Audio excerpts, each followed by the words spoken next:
অনেক চাপ এসেছিল, স্কুল থেকে থ্রেট দেবো যে তোমাকে কিন্তু দেখে নেবো, যারা গাড়ি চালক ওরা কিন্তু পার্সোনালি আমাকে ওদের গাড়ি তো অবভিয়াসলি বাদ দিয়ে দিয়েছে, মালিক তো জানে না।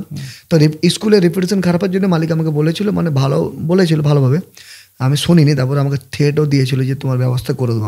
ভয় লাগেনি তখন? কিছু করবো, ভয় তো লাগছিল, কিন্তু কি করবো। আপনারা দেখছেন আওয়ার ভয়েজের পক্ষ থেকে আমি মাহাপুর মণ্ডল। তো আজকের আমাদের যে অনুষ্ঠান, আপনারা জানেন পুরো বিভিন্ন গুণীজন যে ব্যক্তি আছেন এবং এই সমাজের জন্যে, জাতির জন্যে অনেক কাজ করেছে, নীরবে তারা বিপ্লব করে চলেছে। এগুলো আপনাদের সামনে আমরা তুলে ধরি পুরো বিভিন্ন বিষয়কে নিয়ে।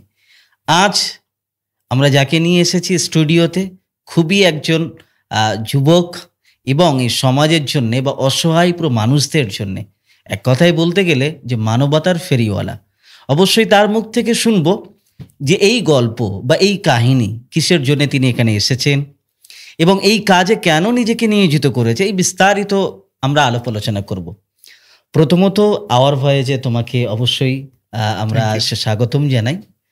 প্রথমে মানে জিজ্ঞাসা করব যে এখানে এসে তোমার কেমন লাগছে বলো এখন? না, ভালো লাগছে, সত্যি ভালো লাগছে। আপনার ব্যবহার, আমি কথা বললাম, জি মুগ্ধ করেছে আমাকে। ওকে, থ্যাংক ইউ। আচ্ছা, মানে তোমার নামটা যদি একটু উপরে বলতে। দিল খান। দিল খান মানে দিল থেকে একটা খান, মানে একটা খান বংশ, কিং ভাব, আবার তারপরেও দিল খান, দিলের কিং বলা যেতে পারে। আচ্ছা, তুমি এই কাজ মানে কবে থেকে শুরু করেছো? আমি মানে সোশ্যাল মিডিয়ায় পরে এসেছি, কিন্তু কাজ করছি হয়ে গেল আমার 14-15 বছর। আচ্ছা, মাধ্যমিক দেওয়ার আগে অবধি মানে 8 থেকে কাজ করি। কাজ টুকেটাকে ছোট থেকে করি, কিন্তু যখন দায়িত্ব নিলাম, মানে দায়িত্ব মানে তো বুঝতেই পারছেন, দায়িত্ব নিতে শুরু করেছি 12-13 বছর হয়ে গেল। আর সোশ্যাল মিডিয়ায় এসেছি 3-4-5 বছরের মতো। আগে এরকম কাজ করতাম, সোশ্যাল মিডিয়ার প্ল্যাটফর্মে আসতাম না। মানে এটা মানতাম যে যাই করছি ফেসবুক, ইউটিউব এগুলোতে দেওয়া উচিত নয়। পরে বুঝলাম যে কারো উপকার করছে সেটা উচিত নয়, কিন্তু একটা ভালো মেসেজ ওইগুলোকে সোশ্যাল মিডিয়ার মাধ্যমে মানুষের কাছে তুলে ধরা উচিত।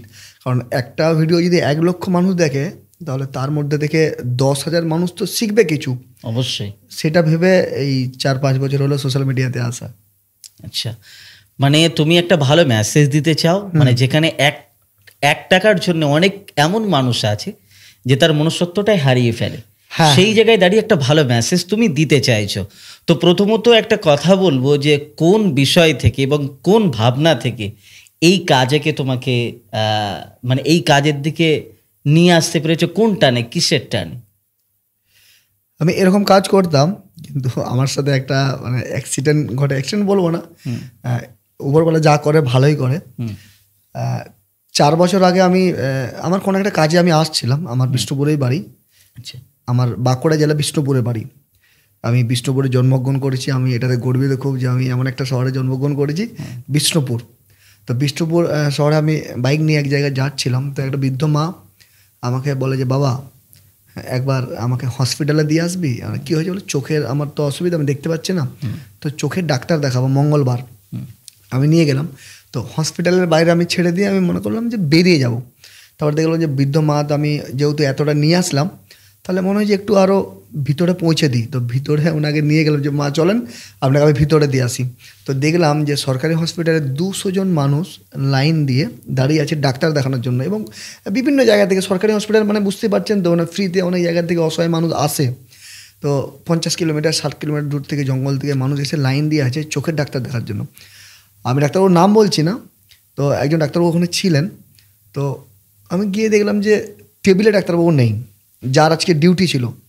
তো আমি দেখলাম যে 200 জন মানুষ, 11টা বেজে গেছে, একটু আধটু তো নিয়ম জানতাম, 9টার মধ্যে তো ইন হতে হয় হসপিটালে। তারপর আমি খোঁজলে দেখলাম যে ডাক্তারবাবু চেম্বার করছে। তারপর আমি দেখলাম যে চেম্বার করুক, প্র্যাকটিস করুক, কিন্তু আজকে তো ওনার ডিউটি, সকালবেলা 6টা থেকে চেম্বার করে 9টার মধ্যে চলে আসা উচিত, কিন্তু 11টা বেজে গেলো কেন আসলে, কোথায় আছে? যেখানে চেম্বার করে আমি সেখানে খবর নিলাম, দিলাম ওখানে এখনও অবধি আছে। এবং যে আমাকে ফোন করে বললো ব্যাপারটা, ও বলল যে এখনও 6-7 জন আছে, তারপরে উনি আসবেন।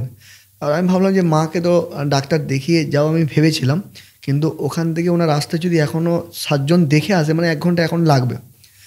তা আমি ওনার কাছে যাব ভাবলাম। তো আমি পুরো ব্যাপারটা ভাবলাম যে এটা আমি যদি একটা প্রমাণ রাখি, তো আমার কাছে একটা ছোট্ট তখন মোবাইল ছিল, ওই MI Note 4, মানে আমার দোকানেরই মোবাইল আমার কাছে ছিল, তখন কমার্স সেট ইউজ করতাম। তো সেই মোবাইলে আমি ভিডিও করতে শুরু করলাম। তো এত মানুষ যারা লাইন দিয়ে দাঁড়িয়েছিল তাদের ভিডিও করলাম এবং আমি দেখালাম যে হসপিটালে ডাক্তারবাবু নেই। একটা প্রমাণ রাখতে চেয়েছিলাম, প্রমাণ না হলে তো আমাকে আবার ফাঁসিয়ে দিত। মানে তুমি উদ্দেশ্যটা আলাদা ছিল। হ্যাঁ হ্যাঁ হ্যাঁ। আমি ওইভাবে ভিডিও করতে করতে কোথায় ডাক্তারবাবু আছে আমি সেইখানেই গেছি, দেখলাম যে ডাক্তারবাবু ওখানে 300 টাকা লেখা আছে আর দিব্যি সব পেশেন্টদেরকে দিয়েছি। তারও একটা দায়িত্ব মনে যে ওনারাও আছে, আমি ওনাদেরকে ছাড়বো কেন, কিন্তু তার মধ্যে একটা স্বার্থ আছে। ও তো বলতে পারতো যে আপনারা চলেন হসপিটালে, টাইম হয়ে গেছে আপনাদেরকে ওখানে হসপিটালে দেখিয়ে দেবো, হসপিটাল হয়তো আর 300 টাকা করে পাবে না।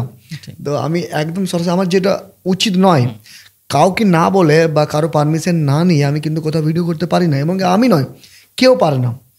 তো তবুও আমি দেখলাম যে আমাকে করতে হবে কাজটা, দিয়ে আমি একদম ভিডিও অন করে ডাক্তারের সাথে যে কথা বললাম যে স্যার আপনি এখানে আছেন, ওখানে তো 300 মানুষ 200 মানুষ লাইন দিয়ে দাঁড়িয়ে আছে, তো ওনারা এত কষ্ট করে আছে, আপনি এখানে 300 টাকা ভিজিটের জন্য এখানে অবধি ডাক্তার দেখছিলেন বলে যে আমার মতো করে তখন অত বলতে পারতাম না। তা আমি কিছু প্রশ্ন করলাম যে আপনি তো 250 মিটারের মধ্যে থাকেননি, চলে এসেছেন, মানে কিছু কথাতে ওনার মনে হলো যে না আমি ভুল করেছি। তো ওখান থেকে মানে শীঘ্রই জাস্ট হাতের পেশেন্টটাকে ও দেখলো, শীঘ্রই ওখান থেকে বেরিয়ে একদম মানে কি বলবো দৌড় বললি, যদি আমি বলেটা আমার ঠিক নয়, দৌড়, আমি ওনার পেছনে পেছনে আসতে শুরু করলাম, লাস্ট অবধি আসলাম হসপিটালে। তো আমি সেটা পুরোটাই আমি বাড়িতে বসে ভিডিওটা দেখছিলাম যে এটা তো সত্যি আমি দেখলাম, যদি আমার মতো আরও 1000 মানুষকে আমি দেখাতে পারি তাহলে তারাও তো আমার মতো প্রতিবাদ করবে। আজকে আমি প্রতিবাদটা করলাম বলেই ওই ডাক্তারবাবু তো ন্যায্যটা বোঝার পরে এত মানুষকে। এটা হচ্ছে কত সালে? এটা 4 বছর আগে, তো মানে এটা 24 চলছে, 18 এরকম হবে, যাক 18-19 হবে, মানে লকডাউনের সময়। হ্যাঁ লকডাউনের আগে, সে লকডাউনের আগে। তো ওই ভিডিওটা আমি মানে আমার অ্যাকাউন্টে খুললাম একটা পেজ, যে পেজেতে ভিডিওটা আপলোড করে দিয়েছি। আপলোড করে দেওয়ার সাথে মানে একদিনের মধ্যে 4 লক্ষ মানুষ দেখেছে। তখন সোশ্যাল মিডিয়া অত অ্যাক্টিভ সবাই ছিল না, তারপরেও মানে এটা এখন হলে 4 মিলিয়ন হয়ে যেত, তখনকার যুগে 4 লক্ষ মানুষ দেখেছে। এবং কমেন্টগুলো আমি যখন পড়লাম যে ভাই এই একটা ছেলে যে প্রতিবাদ করে বিনা স্বার্থে, বা তুমি এগিয়ে চলো, মানে মানুষের কি উৎসাহিত, আমি তখন ভাবলাম যে আরও যদি কিছু করা যায় ভালো কিছু, ওইভাবে আমি কাজ করতে শুরু করলাম। সেকেন্ড কাজ যেটা হলো যে আমাদের ওখানে একটা স্কুল ছিল, এরপরে ওই স্কুলেতে 2টো ওমিনি গাড়ি চলছিল। ওই ওমিনি গাড়িতে ওনারা ভাবেন যে মানে রান্না করা যে গ্যাস ছিল না, সেই গ্যাস ওমিনি গাড়িতে পারমিশন থাকে সরকারি গ্যাসের, কিন্তু ওনারা রান্না করা গ্যাস দিয়ে শুধুমাত্র তার টাকা বাঁচাবার জন্য ওই বাচ্চাদেরকে গাড়ির মধ্যে চাপিয়ে ওই গ্যাস গাড়িগুলোকে চালিয়ে নিয়ে যাচ্ছিল। এরপর আপনি ভাবেন যে আপনি যদি একটা গাড়ি ভাড়া করেন, আপনি দেখতে যাবেন কিসে চলে, জাস্ট আপনি দেখবেন গাড়িটা কমফোর্টেবল বা কমে হয়ে যাচ্ছে, মালিকেরও দোষ ছিল না, মালিক জানতোই না। তো আমি খবর পাওয়ার পরে গাড়িকে ধাওয়া করলাম একদম রাস্তার মাঝখানে, যাতে আমার সাথে আরও মানুষ এগিয়ে আসে ন্যায্যটা ঠিক করার জন্য। আমি ভিডিও অন রেখেছি কারণ আমার কাছে প্রুফ দরকার। তা ভিডিও অন করে আমি বললাম যে আপনি গাড়ির ডিকিটা খুলেন, আমি দেখবো কী আছে। কিন্তু যে চালক সে বুঝতে পারছে আমি অন্যায় করেছি, আমি ওকে বুঝিয়ে আর করে আমি ডিকিটা খুলালাম। তারপর ডিকি খোলার পরে মানে সেই রান্না করে গ্যাস যেগুলো, বুঝতে পারছেন তো, গাড়ির মধ্যে আছে 12-13 জন বাচ্চা আছে এবং স্কুলের ম্যাডামও আছে, ওরা জানে না তো। আবার ভাবেন যে ওখানে যদি একটা রাস্তা সাইডে মানে জাম পড়লো, ট্রাফিক পড়লো, একটা কেউ সিগারেট খাচ্ছে, কি দুর্ঘটনা ঘটতে পারে। আমরা অতগুলো বাচ্চাকে, হ্যাঁ মানে গাড়ির মধ্যে অনেক তো অ্যাক্সিডেন্ট আমরা দেখেছি, তো ওটাও না হয় দেখতাম একটা বড় দুর্ঘটনা, কিছু করার থাকেনি, তো সেটা তো মানুষ জেনে শুনেই করছে। ওটাও আমি পুরোটা ভিডিও ক্যাপচার করেছিলাম, ওই ভিডিওটা আমি সোশ্যাল মিডিয়ায় পোস্ট করে দিয়েছি। অনেক চাপ এসেছিলো, স্কুল থেকে থ্রেট দেবো যে তোমাকে কিন্তু দেখে নেবো, যারা গাড়ি চালক ওরা কিন্তু পার্সোনালি আমাকে ওদের গাড়িগুলো তো অবভিয়াসলি বাদ দিয়ে দিয়েছে, মালিক তো জানে না। তো স্কুলের রেপুটেশন খারাপের জন্য মালিক আমাকে বলেছিল, মানে ভালো বলেছিল ভালোভাবে, আমি শুনিনি। তারপরে আমাকে থ্রেটও দিয়েছিল যে তোমার ব্যবস্থা করে দেবো। ভয় লাগেনি তখন? কিছু করবো, ভয় তো লাগছিল, কিন্তু কি করবো, আমি ভিডিওটা ডিলিট করে দিলে তো আরো সে দর্শক, হ্যাঁ না ওখানে 18টা গাড়ি, আমাদের ওখানের SDO ছিল তখন মানস মণ্ডল, তো উনি 18টা গাড়ি সার্চ করে দেখতে লাগলেন যে হ্যাঁ আরও তো হতে পারে, অনেক স্কুলে গাড়ি চলে, 18টা গাড়ি অমনি বাদ দিয়েছে। তো ভিডিওটা পোস্ট করার পরে তখন ওই ভিডিওটা 6 মিলিয়ন মানুষ দেখেছিল। তো ওইভাবে কাজ করতে করতে SDO স্যার আমাকে ডেকে বলে যে তুমি একটা ভালো কাজ করেছো। আমি দেখলাম যে আমাকে স্কুলের মালিক গালিগালাজ দিলে কি হবে, আমাকে গাড়ির চালক গালিগালাজ দিলে কি হবে, ওরা তো নিজের স্বার্থে আমাকে গালিগালাজ দিচ্ছে, কিন্তু একজন SDO যে ডেকে আমাকে বাহবা দিচ্ছে, SDO তো আর সোশ্যাল মিডিয়ায় তো পোস্ট করতে পারে না, কারণ ওই গাড়ি চালক আবার ওর উপরে চড়া হবে। তো আমি দেখলাম যে একজন SDO যদি আমাকে বাহবা দেয়, এত মানুষ, কমপক্ষে আমরা এতগুলো ছেলের তো জীবন বাঁচালাম। ঠিক, তাহলে আমি তো ভালো কিছু একটা করছি, কিছু মানুষের কাছে খারাপ হচ্ছি। হবে স্বাভাবিক, একটা ভালো কাজ করতে গেলে কিছু মানুষের কিন্তু কাছে হতেই হবে। 10% মানুষের কাছে খারাপ হচ্ছে ঠিক আছে, কিন্তু 90% মানুষের তো আলটিমেট উপকার হচ্ছে। অবশ্যই। তো সেই করে ভিডিও করা আস্তে আস্তে এখন যেটা হয়, এখন আর বেশি ভিডিও করতে হয় না, মানুষকে ফোন করলেই কাজ হয়ে যায়।